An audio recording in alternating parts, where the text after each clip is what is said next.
So welcome to the second part of today's session, and this is really going to be a masterclass on leading in science during a digital transformation.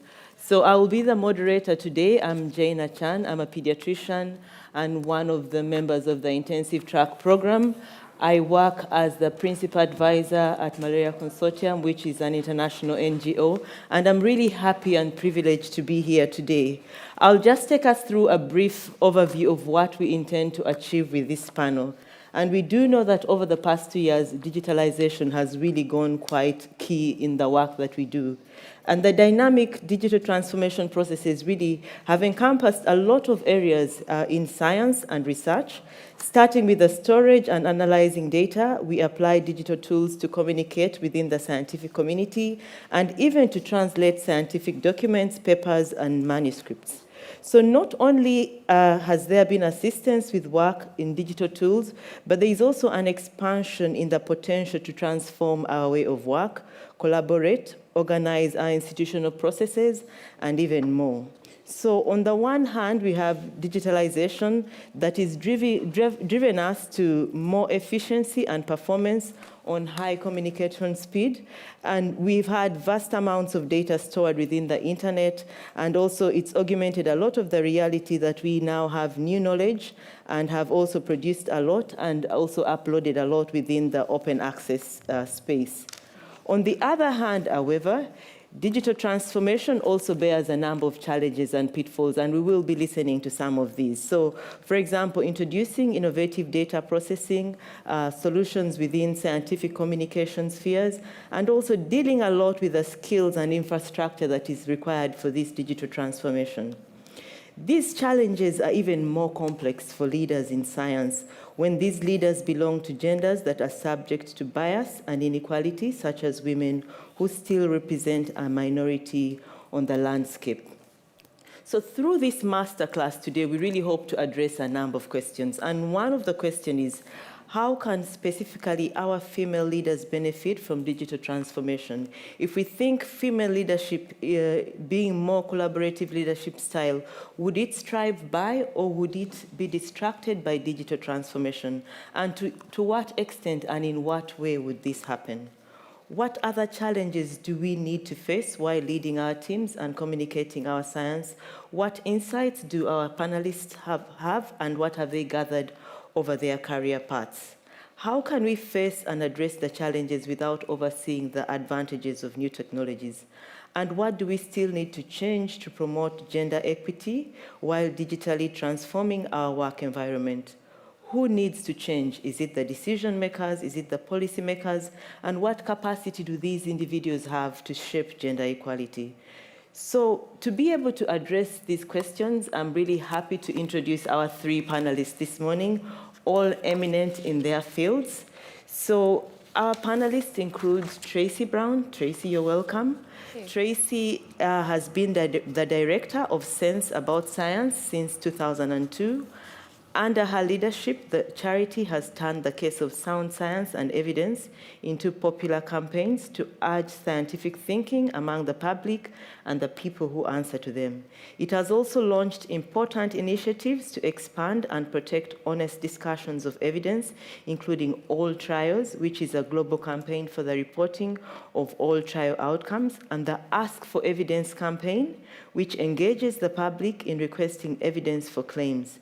It has challenged opinions and changed the behavior of governments, media, and corporations in the use of science evidence. So you're welcome, Tracey. Our second panelist is Bettina, who is a trained ballet dancer, interesting, and has worked as a professor for cultural studies for over 20 years in the international academia. She has held several positions as an equal opportunity officer. As chair of the board of a corporate foundation, Allianz SE, she led the business for 6 years and built the formative foundations for financial education in Germany. Today, she advises organizations on the strategic development of education and coaching structures. She also shares her expertise in von Jagow Advisory, an exclusive coaching boutique focusing on executive coaching, next-level leadership training, and female empowerment. You're welcome. Thank Bettina. you. And finally, our third panelist is Miriam. Miriam joined Roland Berger in April 2022 in the digital unit next in Berlin. She has more than 20 years of experience in consulting, e-commerce, and digital business areas. She has held leadership positions at large international companies such as eBay and PayPal, where she was responsible for developing, launching, and scaling some of the most successful customer experiences and products in the market. She's an expert in building sustainable business models and products, focusing on growth through digital transformation and innovations. She knows how to enable change that is embraced by all relevant stakeholders and how to build high-performing teams. She studied international business at the European Business School in Paris, Oxford, and Berlin. So please join me in welcoming our three eminent panel members today. So I'm really excited about this panel discussion, and I think we have three panelists that really have a very diverse and unique expertise, and I believe that we will be really learning a lot from all three. So just to open the discussions, there's really an open question to each of you. What is your personal approach to a digital work environment? Is it a situation where we should all say, yes, we can, or yes, we have to? What are your thoughts on this? And I will start with you, Tracey, if you could. Thank you, Jane. That's an amazing introduction. Thank you. And lovely to be here. And Zarifa, what an amazing day you've put together. Really impressive and inspiring. I took this question to be, really, do we embrace this with enthusiasm, living in the digital world, or do we kind of go with it because we have to? And so the thing that it put me in mind of is that largely the internationalization and the public element of living in the digital world is largely protective. So I've got some critical things to say because, and as Alan has intimated, tomorrow some research comes out where some of the negative aspects of that, as well as the positive, have come out of being so public, doing your science so much in public, particularly if you were in medical science or public health. But I would just like to say it's protective. I'm a judge on the Maddox Prize, and we give that to researchers who are targeted for their research each year, or who have to really go uphill to do their research, and there's often a public backlash or a reaction. And it makes me think of a couple of those awards. One some years ago to Professor Elizabeth Loftus, who was a psychologist in the States, in the United States, whose institution didn't back her, and enabled lawyers funded by in a big court case against her research to come into her office and take all her files and all her historical work. And the university, for fear of any kind of public problems or problems with the law, did not back her. They enabled that to happen. And what she said to me at that time of winning the award was, the fact that this has got international profile and the interconnected nature of the discussions we have in different forums meant she felt more protected, that couldn't happen to her and nobody know about it, as it happened back in 2013. And then just a week or so ago, we awarded the award to Dr. Nwaichi, Eukaria Nwaichi, in the Niger Delta, who has been out doing research on oil spills, working with companies, illegal distillers, and communities, all of whom have their level of hostility to research. She's very easily marginalized because the oil companies will obviously not fund her. She doesn't want their funding, but that means she also doesn't have a very well-funded position at the university because she won't accept that funding. And as a result, she's always somebody who's in a kind of temporary promotion. And now that she has this public recognition for her research, she has the opportunity to kind of to behave differently in her field. And so I just want to say, I think let's embrace this, because there are a lot of invisible people in the world, and let's recognize that being connected makes them visible. There are some critical things we're going to talk about, but I want to put that on the agenda first. That's the most important thing. Okay. Thank you, Tracey. Bettina, your thoughts on this? Yes, I have been preparing something because it really touches me, this question. And my answer is yes, we can, but especially yes, she can. And I have had some big transformations in my life, as you have been hearing. And I've been seeing some people, some great people transforming tremendously. So I'm with you that there's always a lot more opportunity in transformation than trade-off. And we must shift our mindset and accept digital transformation as a key to a new era, even when there are cases like this,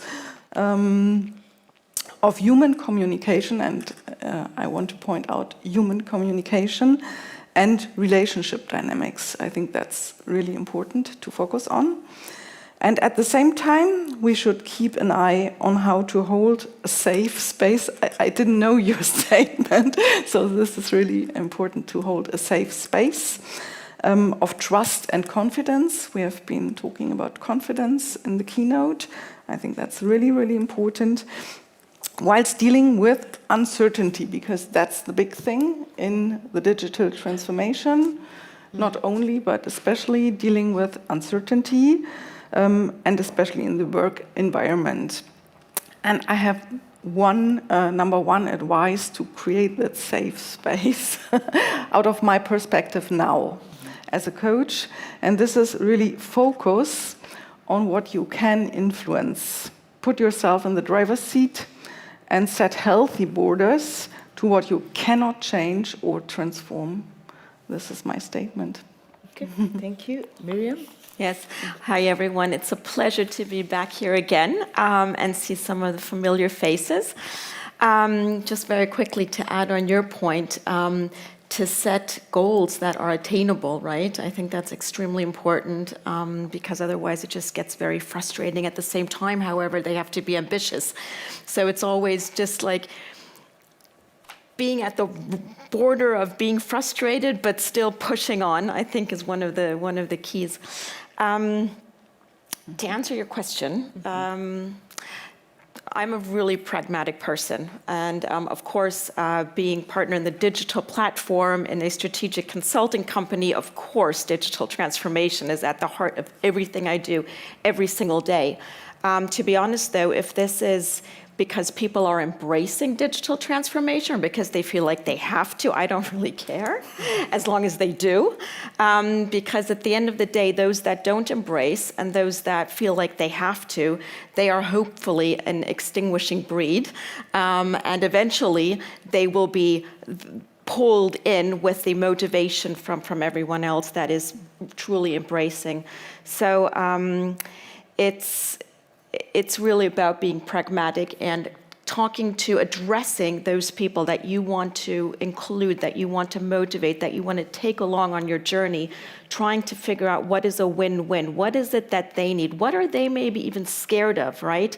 Always try to put yourself in their shoes and see what's in it for them and how can you help them embrace potentially. That's something that I learned developing products, software products several years ago. It's always about putting the customer first, understanding where are their pain points, how can you solve their problem. And if you have that mindset, then you're probably easier and more able to bring them along your journey and make them a part of your solution. Thank you very much. I think it's clear that the answer is yes, we can. Yes, we have to, and we really have to embrace these changes in the digital space. I think that also brings us to think about some of the activities that we go through as scientists in terms of what we do to grow, to attain visibility. Networking in the digital area. How does that change? What are some of the challenges, and how do you think that we should work around these aspects? I know that it's been mentioned that women tend to network more socially than professionally, and it would really be interesting to hear your thoughts on how the networking aspects would change. And I'll start with you, Bettina. What are your thoughts on the things that we need to do as female scientists to ensure that we are networking appropriately with these changes that are taking place? Mm-hmm. Yeah, thank you. Very interesting, because I think networking is really the starting point to get visible, to create a sphere of trust and confidence. and to know who is in and who is out. So when clients come to me, the first thing I do is really a circle model. So this is perhaps something you can do as a homework tonight. Who really is in your inner circle? Who are you trusting 100%? And the names who are in, super. These are your mentors, coaches, trainers, role models, and please keep in touch with them regularly, constantly, and not only from time to time. This is also very important. And then there comes the second circle. These are perhaps the promoters, and so on. But most important is who is not in your network. And well, you have been opening the difference between social networking and professional networking. This is also very important because I think from my experience, we women, we love to network. We are the perfect networkers, right? But we prefer to do it on a personal base. And when it comes to terms, and we are in professional networks, not like this here, because this is, I think, a very safe space, but when we've just been talking before starting, and it's on every level of your career, it's again and again. Show up and, well, see the audience and see who you want to get in touch with and who you don't want to get in touch with. And so also in professional networking, I think it's really important not to network with everybody, but with, I'm always saying less is more. So have your 5 super buddies in your network who will do the calls for you when you are applying for a professorship, when you are applying for a job, who are, well, your 100% promoters. So I think this is really important for professional networking, not to think that it's 100 persons who do the work, but it's 5 to 10 persons, and then getting visible with them. Okay. I think, Tracey, you did make a comment about the cross-national and the digital setting where you're in a space that you may not fully understand the context of this environment. What are your thoughts on how best to network within that digital space where you may have a limited understanding of the new context that presents? Yeah, I think, Jane, first of all, perhaps it's a useful thing to organise our thoughts on this subject of the digital space. There's collaboration and content and communication. So content is, in fact, we have data opportunities, we have access to resources and so on that's different. And we have collaboration and we have communication issues. Collaboration, of course, we now open up the opportunity to know one another across boundaries between, fields as well. I mean, people in the digital age, let's not just imagine great big international stuff's going on. In some institutions, one department is now talking to another. That's been the benefit of a digital age. People begin to know each other differently. But I want to talk about the cross-boundary, the transnational collaborations, because one of the things that I think that women scientists do is, women do in general, is they take stuff personally more, because we look for invitations to back away or not, or we just not that good sometimes at pushing down the boundaries, where we take criticism very much to heart in most cultures. And I think we can in danger sometimes of registering a reaction as being a critical reaction or a non-responsive reaction, when really what's going on is that we don't understand the wider cultural context. So I'll give you one very small example. I run a big collaboration with the Korean Advanced Institute of Science and Technology and University of Singapore, National University of Singapore, on AI in healthcare. And bringing 20 years of experience of engaging the public and user groups in really difficult kind of fractious discussions was my part to that. I didn't get responses, my team didn't get responses either we were writing a public draft together, and we fed back. And what we began to sort of feel, my colleague, one of my junior colleagues, she was working on this project, felt that the sort of changes that she was making were being pushed back upon, and she was ready to take it really to heart. Mm-hmm. And then we realized that what we were effectively doing was we were asking other junior people in Korea to feed back what they saw as critical comments to the most senior person in their department. And that was an ask that was too far for them in their position in that way. And we were busy interpreting it as being a criticism of us, or of her, and she was struggling, when in fact actually a much bigger cultural thing was going on. And what we found was very important was to make sure that our relationships with collaborators in Korea were at all levels.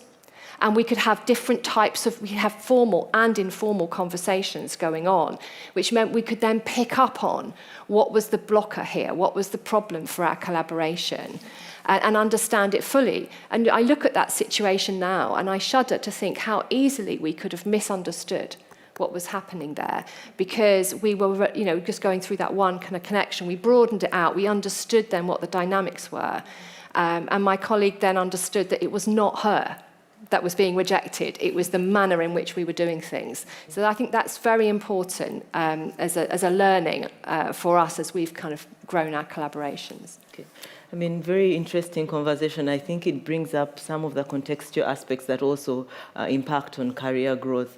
Miriam, you did mention the impact of career growth for females, especially in a male-dominated world, and the fact that this should be done in a way that enables us to grow and enables us to be able to boldly communicate what our needs are and what we would want to do. Could you just comment a bit about those aspects of career growth and development, especially in an environment that may be a particular challenge to the female scientists that we have? Mm-hmm. Yes, absolutely. Great example, Tracey, by the way. Taking a holistic view and just to kind of look right and left, right, how things are, why things are happening. Mm-hmm. Excellent. To be honest, my answer to your question would be very much similar to what's already been said. It's about visibility very, very often. And it is funny because, like you said, Bettina, females tend, and I don't want to be black and white, male and female, and but there are female traits, and those are inclusion, being inclusive, being collaborative. They always have been. And that's actually something that is extremely important, as we all know, and we're extremely good at that too. So let's definitely use this and build our network. I love what you said. Also look at who is not in your network, because those might be the people that can add extra value. But coming back, it's about being visible. It's about making those people more visible that might be a little bit shyer, but that have something to say. And I love a quote, I forget who it's by, but it's about, someone said, your light will not shine brighter if you blow out somebody else's candle, right? So it's about really supporting each other and making each other visible in a larger network. And that's also helped me in my career. So every time, and for many, many years, and when I started out 20 years ago, also in consulting, by the way, it was an extremely male-dominated environment. And it was always a good idea to team up with other females and to support each other. And other than maybe what was expected, that you're going through life with an elbowy type way of moving forward, it was really about working together and supporting each other, making each other visible, and that's actually still what helps today. And even though I've had a fantastic progression in my career, and one would think, oh wow, she's really done a great job, I still feel those challenges on a day-to-day basis still. And actually, even now, they're different, but they're still kind of there. So it's around managing what you've got and working with that. I have become a lot better, and my network has become a lot better as well. Yeah. I think visibility is a key attribute for scientists. There's this saying that goes, work very hard until you don't need to introduce yourself in a forum anymore. So I think that's something quite interesting. It's about creating a brand, and a brand that identifies you wherever you go. This is to Bettina. What are your thoughts on visibility, especially for us to be able to understand who do we want to be visible to? Is it to our peers? Is it to the leaders in the field? Just share your thoughts on this aspect of visibility a bit more. Yes, just coming back to you, it's again and again on every level a question getting visible. It's not done. Never ever trust. I think we can talk about that. So getting visible, I think that's one of the number one challenges for women. For women in science, for women in corporate institutions, for women on stage. So this is really, really important because when we have been talking, I have said that looking to female empowerment and my experiences with different kinds of women, early career scientists, professors, women in the corporate world, on from team leader to board member. It's always the challenge to get visible, and that's what we need and what we want as women authentically. And this is another exercise, because I'm a coach, so I will give you a lot of exercises today. Just write down how you personally want to get visible. What are the 3 to 5 words coming up out of your gut feeling that are so much related to you and to your leadership? Who are you in essence? And then this is the starting point where you trust in yourself and trust to get visible. And visibility not only starts with being on stage, having talks, having exposure to board members, to senior leaders, to peers. That's what's in our heads. But visibility starts when you are talking about what you are doing. And this is the big challenge for women, and on all levels. We think when we are doing the work, when we are publishing in cool articles and in journals, peer-reviewed journals, I will be seen. People will read that article, but that's only the starting point. Then, really to get visible is to talk about what you are doing. So this is kind of, I don't like this term personal brand because it's too much marketing for me, but it's me. But that people relate to you with topics, with what you want to be seen for. What kind of specialist are you? What kind of woman are you? What kind of human being are you? So it's not only the skills-based thing you are visible for, but also the human touch. So this is more than the skills-based visibility. This is easy, I would say. But when skills-based visibility meets personal brand, let's just name it like this, personal brand visibility. So me, for example, in my pink suit today, you will always remember that I have been here in my pink suit. This is kind of personal branding, right? Yeah. So, but this for me, it means something to me. It's soft, I like the tissue, so it's not a joke, it's really, that's what politicians do, that's what great leaders do. Remember all the male great leaders. What great male leaders are coming up to your mind immediately? It's perhaps Mark Zuckerberg, always t-shirt, black jeans. So this is really getting visible, and then having this personal brand and having the skills-based brand. So I think this is the starting point is for what are you really standing, and then communicating on all channels. I mean, good that you end on communication. I think that's a challenge for most scientists. And Tracey, I just want to pick your mind on using the social media as a platform to communicate science. What are your thoughts on that? Is it something that we should be doing more than the publications that we are focusing on as scientists? Sometimes. I don't think you should feel that you have to maintain a constant monologue on social media about your professional work. I think you need to ask yourself, do I need to do this? And not feel that this is something, if you're uncomfortable not doing it. I think that's, have license to stop, because during the pandemic especially, I think people felt really quite driven to it, partly because we were all using it ourselves as a constant information source.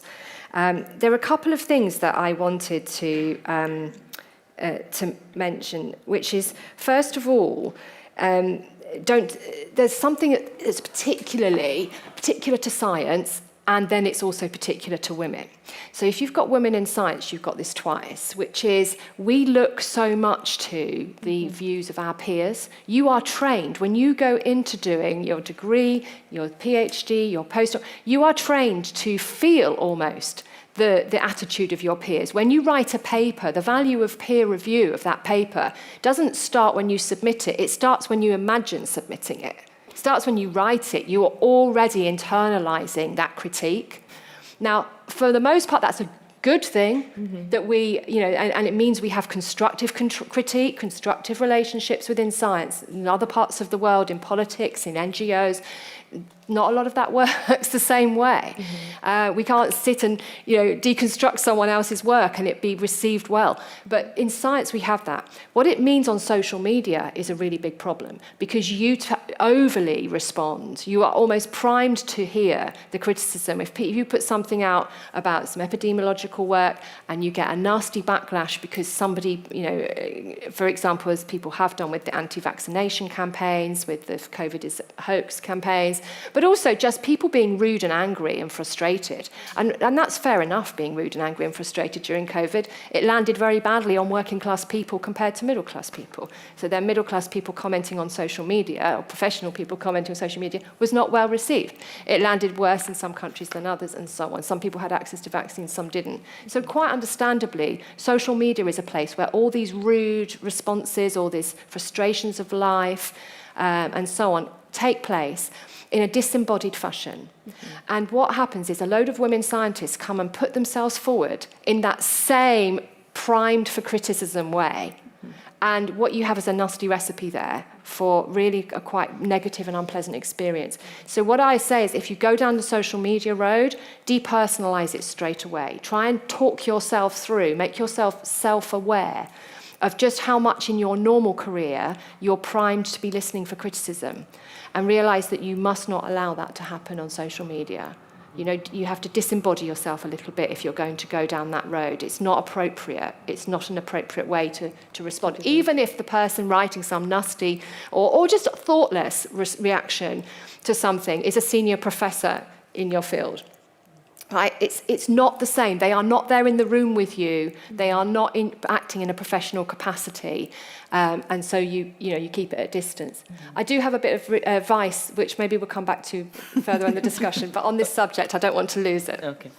All right. So I think we kind of listened to a lot of the challenges that may come up, the visibility that we need to do, the branding that we need to have in this career journey. And Miriam, this is to you. How do we maintain self-confidence? And what are those aspects about self-assessment that we need to keep doing on this career path? Your thoughts on that? Keep thinking of great things to add, and then I get a new question. So let me just very quickly. Please add, then go to the question. Very quickly. Yeah, please. think about how social media will help your purpose, right? Because potentially there's a target group there that you want them to see you or you want them to hear you. If a senior professor in your field is actually commenting, maybe not very favorably, wow, that's amazing though, because he actually read it, then get right back in there and start a conversation with him, because obviously he or she was passionate enough to comment. That's a great starting point, right? So social media, yes, if it makes sense for you, of course. And then also the trust is the basis of every kind of relationship. So make sure that you are, people understand who you are. So I agree with Bettina, the personal brand thing, I don't like very much either. But it's about who are you, and can people rely on you being you, or are you going to be a different person the next day? Then, they won't really trust you because they can't grasp you. So, see who you are and make sure people see who you are, and then I think right. And you are safe. It's not only that other people see that or trust in you, but starting point is always trust in yourself. Yes. Maybe a picture to remember, right? So if I'm just going to get up, so if you're basically, oh, I'm like this, or maybe I'm like that, someone can push you over very easily. Be this, right? Stand like this, be yourself, be grounded, and then you will trust yourself.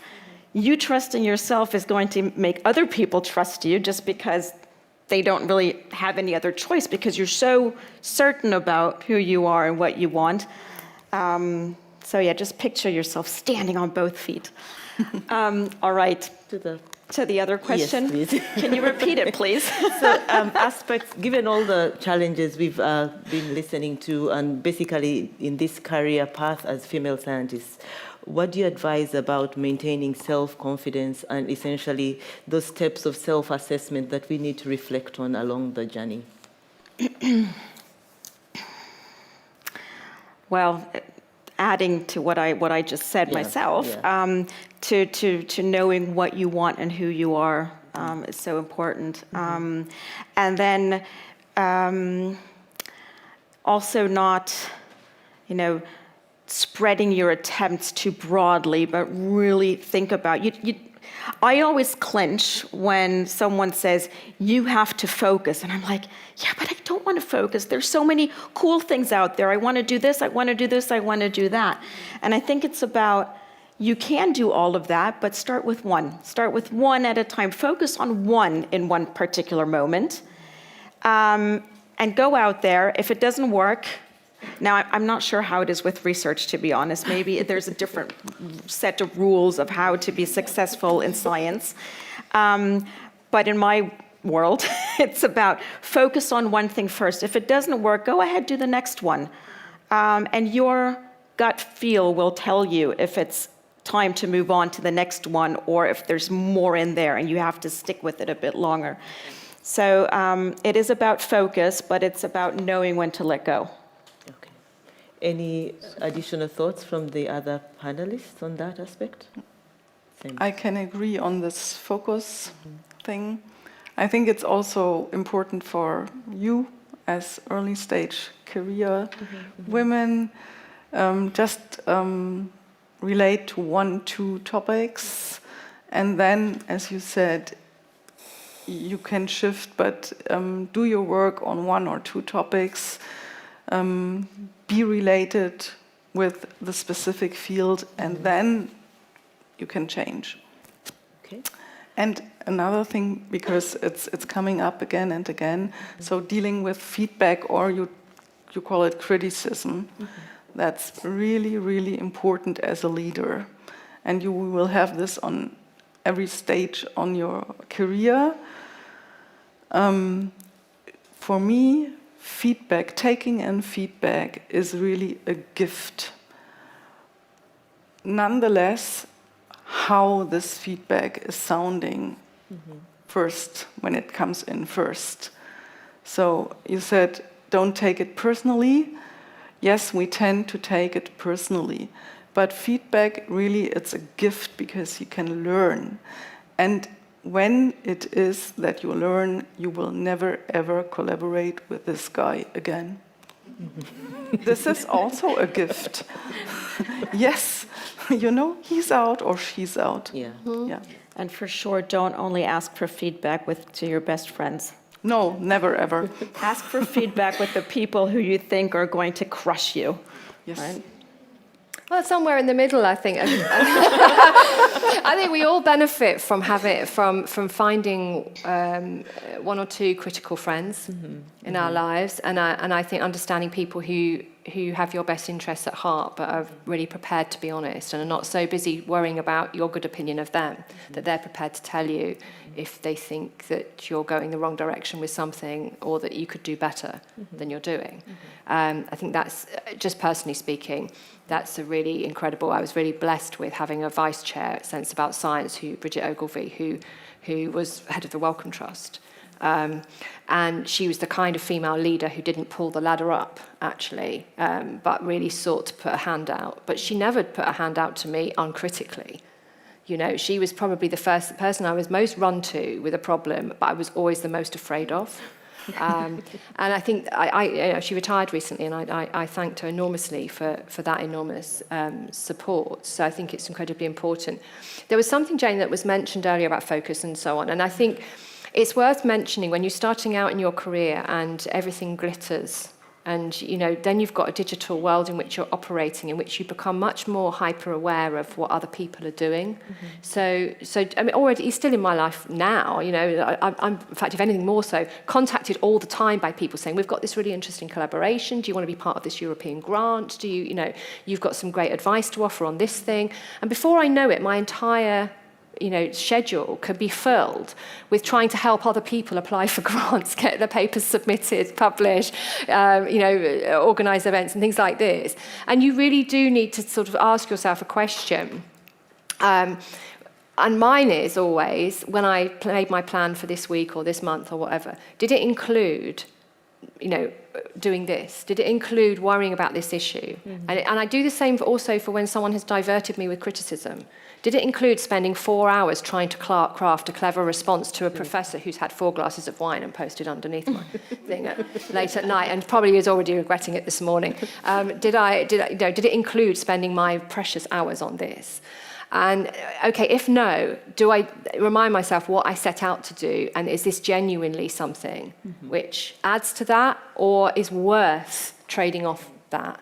But that's an important thing to ask yourself, because you can find yourself very much pulled in other directions. And whereas previously, when we were more institution bound, that had the negative aspect of containing us within the institutional structures, and now maybe our PI's opportunity spotting or our head of department's opportunity sharing. But on the other hand, it did at least control the world a little bit and filter it. Now we have the world unfiltered, all the opportunities, but then you need to control it yourself a little bit by reminding yourself what you're setting out to do. So we are going to open this up to a few questions from the audience. Before we do that, Tracey, you did have a comment that you said you'd come back to. Would you maybe do that now before? It's a life thing about when you are in a situation where you're having an exchange with somebody that is unpleasant and you suspect it's because you're junior or you're a woman or you're from a particular background. Before you accuse of that, before you say, or just run away from it or accuse it to someone else, Try and lead your way out of the situation. So state back, let's take a professional approach, or let's take a polite approach, or let's take a constructive approach. Always orient your language and what you suggest doing when you have a friction or something nasty go on. Always orient your language to the future. Let's do this. Not that is that or that was bad, but let's do better. And if you do the let's do better way of talking to people, it's the same as when you talk to give feedback to more junior colleagues, when you're trying to get over a barrier with someone senior. Always try and think of what's the future-oriented sentence of what I want to happen here, is I want this to be better, so let's do better, or let's start that one again. But do you see what I mean? Rather than that was bad, let's do this instead. Let's collaborate more effectively. Let's talk about how to do that. and you'll find it's the subtlest of shifts, but in all my career, that's probably the best thing I've learned. You may not be able to influence what just happened, but you can for sure influence what's going to happen. So, Absolutely. And you're still the leader. If you declare it, you're Yeah. still the leader. Yeah. So set, let's yes. do better. Great. Setting intentions. That's setting intentions. So we'll have a couple of questions at the back. So maybe we'll take a round of them, and then the panelists can decide who will respond to. Yeah. Thank you for the super inspiring panel, and also just the last message. I really appreciate that. I'm Laura Kaltwasser. I'm from the Berlin School of Mind and Brain, a neuroscientist and clinical psychologist, so I can only support to look into the future and be constructive. Now, talking about social media and bubbles, and also some of the harsh climate that I discover, for example, more on Twitter compared to other platforms like LinkedIn or so on. We can think about why that is the case. I have been interested by this phenomenon of bubbles and cognitive dissonance for years, and have been doing research on it and also exhibitions. But I've been wondering, like, especially as we come here all together as like talented young females, and we sometimes struggle with expectations that are brought to us and taking over these expectations. How much is it really about us changing our communication style, and how much can we also use our expertise in maybe changing the climate and the context? Like, what are potential reasons why the climate is worse on Twitter than on LinkedIn? Like, I would be interested in what's your take on that. Okay. A second question, then we'll answer. My name is Amir Haddad. Thank you very much for this really amazing panel. I learned a lot already. And I have a very particular question to, may I say Bettina? Yes, sure. Okay. The circles. I'm very much interested in those circles. And I think there's more behind it, just what you told us. The first circle is like the mentors, the coaches, and the role models. Mm-hmm. And the second circle is the promoters. So what's the third circle? And how to decide who's in and who's out, and how do I get them in the first, second, and third circle? Thank you. Thank you. That's a big exercise to do. But I think the names who are, the most important is the inner circle, because that's your trust circle. And well, just start with that. And the 3 to 5 persons who are coming up immediately, they are in. So this might be family, this might be partner, this might be your professor, your mentor. That's all the same, yeah? It's not only family, because this is often misunderstood.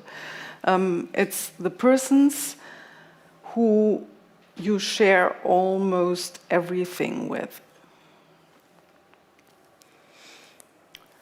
And the third circle, well, perhaps it's the persons I don't have a name for them, because my clients are getting the names. So I don't put the names, so put your own names for the circles. But the third circle is probably the persons you have been working together for a while, then losing connection, but at some point in your life, they get important again, or you might come back to them. So this is more the near and distant relationship thing. So the first circle, it's relationship like a partnership. It's a partnership relationship. Second circle is I don't know how you would name it, but a near relationship, friendship, perhaps more friendship. And the third circle is this near and, well, getting in touch again, and put the names in, probably who you have been meeting a long time ago, because you will always meet at least twice in your life. And my best opportunities were when I have been meeting people again, and we immediately, had this bondage really, because we have been experiencing something together, writing a paper together. This is getting you together, or being on a conference, first-time conference together, writing as a PI, sharing this experience. I think this is very important. Yeah, but just get in touch with me. We could have a session on that, but it takes 3 hours at least. I think you've got another question coming. Did you want to take another one, Jane? Okay, so there'll be 2, then we can. Yes, But Mara, did we answer yeah. the first one? Yeah. Marwa Shumu, thank you very much for this interesting and inspiring discussion.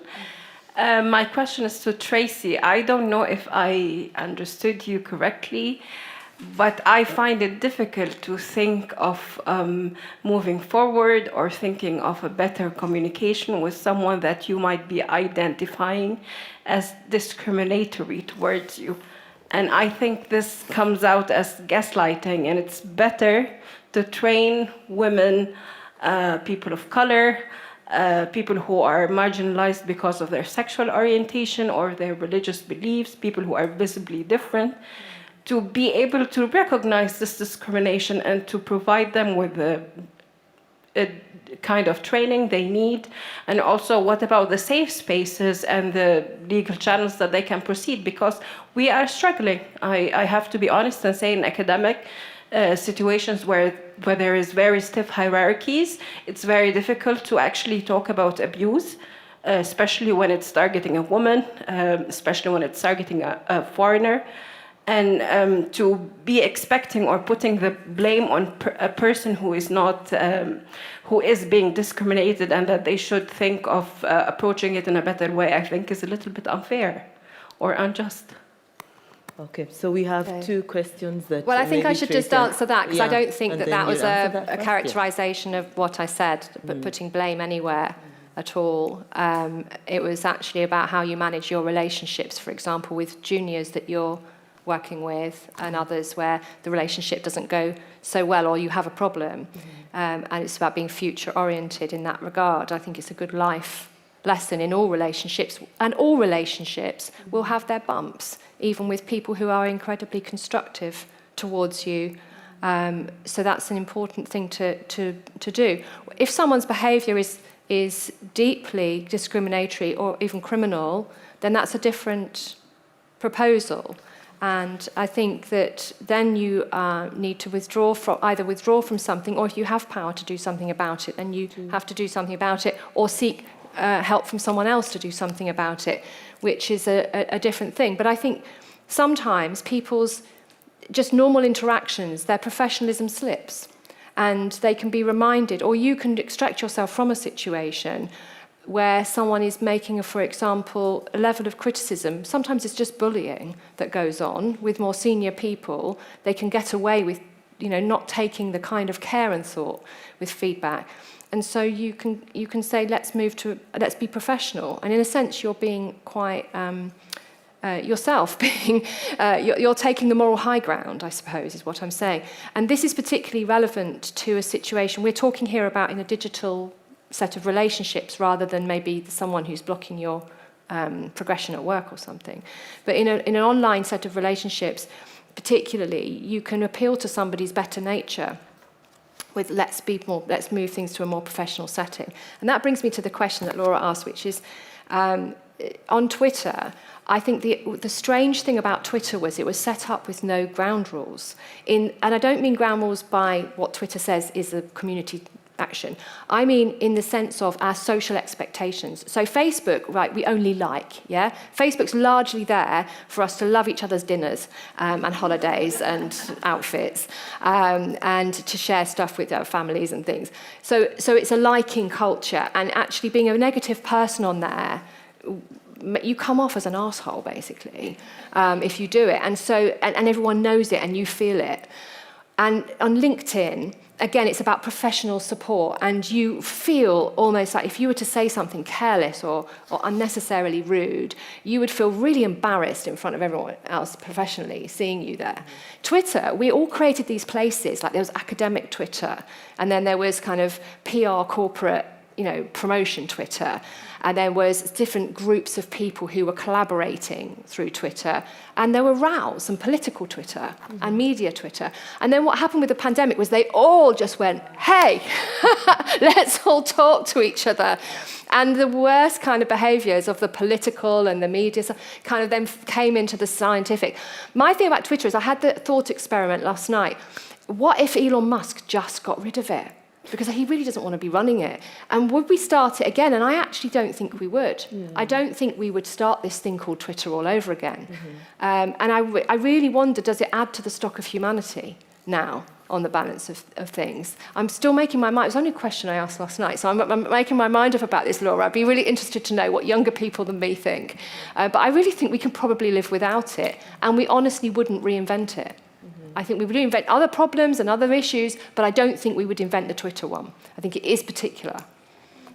Miriam, your thoughts on these comments? Yeah, I'm not on Twitter. I don't know. The reduction to the amount of signs you can use, it's just too limited. It's too anonymous. So coming back to my point earlier with you have to build trust. So I'm a fan of LinkedIn because there, of course, might be fake accounts. I'm sure there's fake accounts, but somehow you can rely on there being, in the majority of cases, these people are real and these people have lives and they have professional lives, and it's all a bit more respectful. So yeah, I'm not a Twitter fan, and I'm actually quite scared of what's going to go down now with a new owner. So we'll see. Okay, I think, one final comment. I would like to pick up on what Marwa said and maybe rephrase the question a little bit different, because I think we need to acknowledge somehow what she just said, that women from marginalized group are discriminated and some kind of abuse is going on. So I felt like I need to recognize this again. And I can absolutely share some experience with her. And I think many of us do, like as women, because I think you said junior women of color or whatever, like some of us have more difficulties than others, being blonde or whatever, or speaking the language or not. So it makes a huge difference, and like being in other culture, you tell us a lot about it. So I think we need also to recognize these different differences, being a researcher. And so my question would be then, what would you say, how, not only to say, okay, you need to do something about it, but how to help women in science and research to not only prevent, but to know their rights, to know where to go, to know how to make it visible. And I was always thinking about like, okay, what can I do to build a community in advance? So when I face a problem and someone else faces a problem, how can we support each other? Like, should I shout out, hey, I'm writing a post on LinkedIn and I want you all to comment and say how shitty it was? Like, do you have kind of advice or a thought on what to do exactly so we feel prepared somehow when we face these gender discrimination, color, religion discrimination? So, thank you.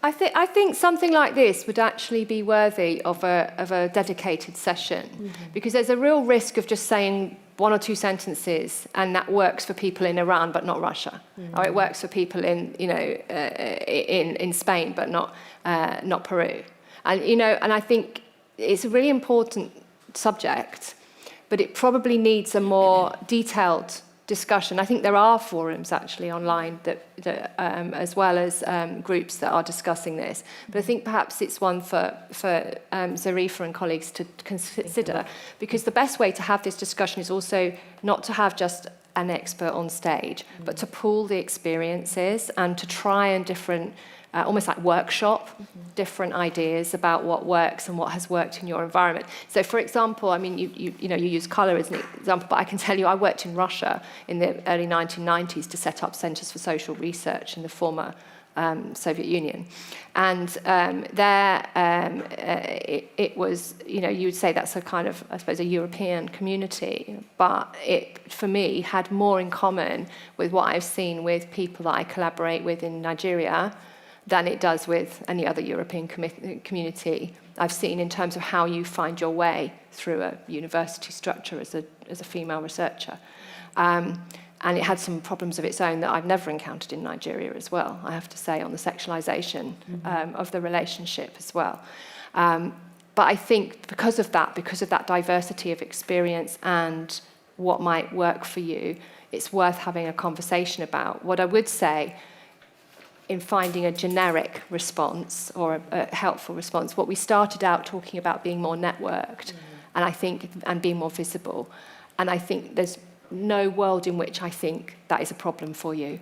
In some way, you must make yourself visible and real, and your experiences are something that other people can connect with as soon as you can in your career, because that will also help you to sound out other people for how to respond to the particulars of a situation. But as I say, I think it's really worthy. People in this room would be a really good place to start, really worthy actually pulling your experiences in and workshopping what you think could or couldn't work in certain situations. Any comments on that? Yeah, I would love to add something because it's really, it touches my heart. Thank you for sharing and thank you for your openness. I think you are the starting point. You are the CEO of your life, and the one and only sentence that counts in is you are enough. So it's where you are coming from, what color, whether you are a woman, a man, or whatever, you are enough like you are. And when this is really your self-confidence and self-trust, you are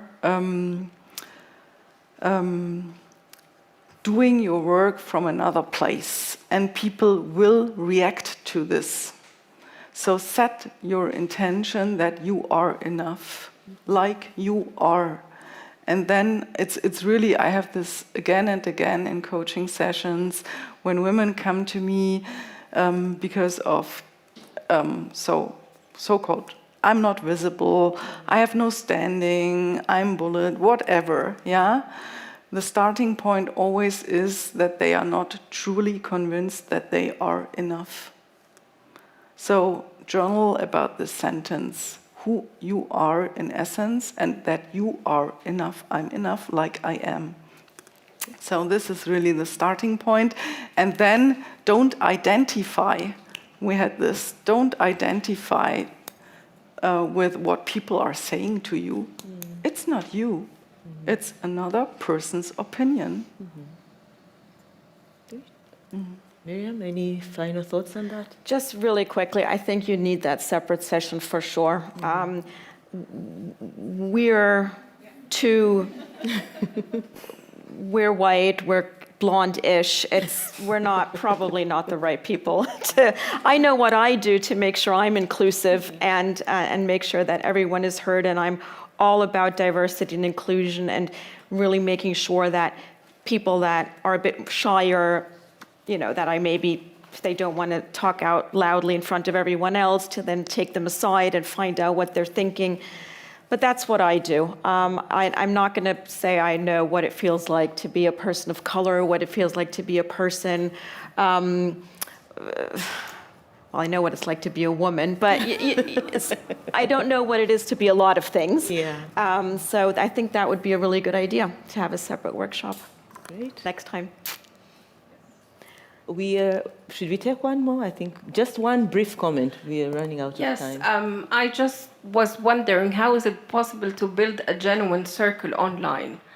Like, how is it possible to have this mentee-mentor relationship without a mediator? Because what we have in social media is this fanboy, fangirl relationship where people are just following you because they like your content, but if you change the content and doesn't suit them, this relationship will break. But how is it possible to have in a world that is more and more becoming more digitalized? How is it possible that we have this kind of like the inner circle that you've mentioned, people who would do your calling? How can you build such relationships online? Open? Well, I feel like I've got some of those, actually. I'm just thinking about how, and it comes back to, I mean, something Bettina was saying earlier about, you know, sometimes you slowly over time, you build experience with someone and you collaborate on something. And I don't know how many of you had the experience during the pandemic where after the end of the pandemic, you maybe met somebody and you went, oh, we haven't actually met in real life. And I had that. I even had employees where I was so sure that we'd been on like work dues together, and I'd never actually met them. And so I, you know, that told me that I had managed to make a collaboration there that meant something to me, quite important something. We shared journey. But I agree with you. It's a limit. And actually, what I was thinking about your question earlier is for all the big networked world. Come back to something I said about interdepartments.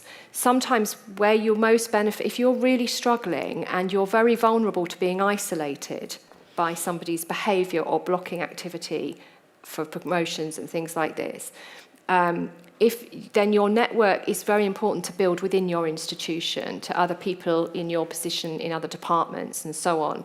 And the kind of cross-boundary collaborations that we're now seeing, a lot of funders are willing to fund, you know, because they didn't used to, they'd only fund biochemistry or things very distinctly. The fact that people are now more open to those collaborations can only be a good thing for us. It may not answer your particular challenges, but I think in general, people making relationships with others in other departments in their institution is a really good place to start. And I guess it probably is something that Bettina's circles, you know, make us conscious about.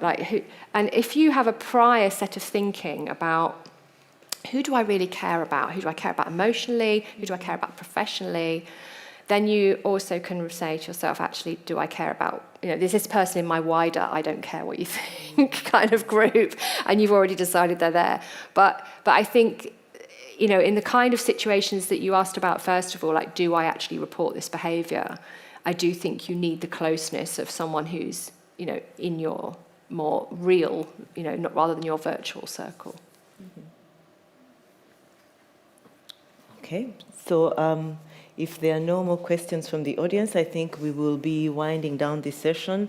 We really had a very interesting discussion on leading in science during this period of dynamic digital transformation. We've heard that we should embrace it. We've had ways in which we ensure visibility. We've discussed networking, collaboration, and context. We've also discussed different communication approaches. We've also heard about safe spaces, self-confidence, creating your circles, and we also heard that we should know that we are enough in whatever we're doing. So before we wind down, I'll just ask the three panelists just to summarize briefly what your thoughts are on what we should take away from this as the closing remarks. So we'll start with Miriam. Okay.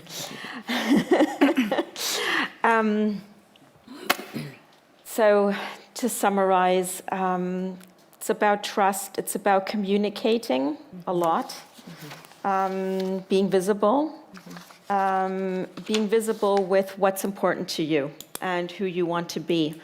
I think very often we also don't give people the chance to get to know us because we might have gotten off on the wrong foot for whatever reason, the professor having had 4 glasses of wine, and you immediately think, okay, she hates me.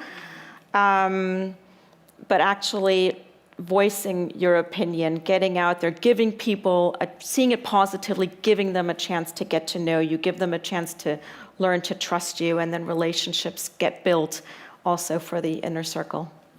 Thank you, Bettina. Well, it's very short. Be yourself, then you will be brilliant. So that's really, know yourself and be yourself. Because everyone else is already taken. Yeah, you are unique. Tracey. Well, I suspect that I've probably shared with you the most of my insight from my whole career. But I want to just say to you, notice what you do. that works, because you are the generation or the sort of people coming into research now who are learning to operate in this digital world. And I can tell you in 5-10 years' time, you'll be up here talking to people and trying to give them your advice on how it works, and you'll be a whole lot better than us because we've had to find our way from another place. But notice what works and share it as quickly as you can with people coming along behind you, right? Make it your business always not to be just focused on how do I get there, but also thinking about what you now start to offer as a leader to people coming along behind you. That makes you a leader. You know, you don't get to be a leader because you ask the people there to make you a leader. You get to be a leader because you lead the people who are coming along. And so start doing that now. Start noticing, what is this digital world for me? How am I dealing with discrimination? What does it mean in my country to get ahead in this way? And start teaching it, right? And that's how you become a leader. Brilliant. I think that's a great way to end this. Just join me in really thanking the panelists once again for sharing an amazing experience. Thank you very much. Thank you. Thank you.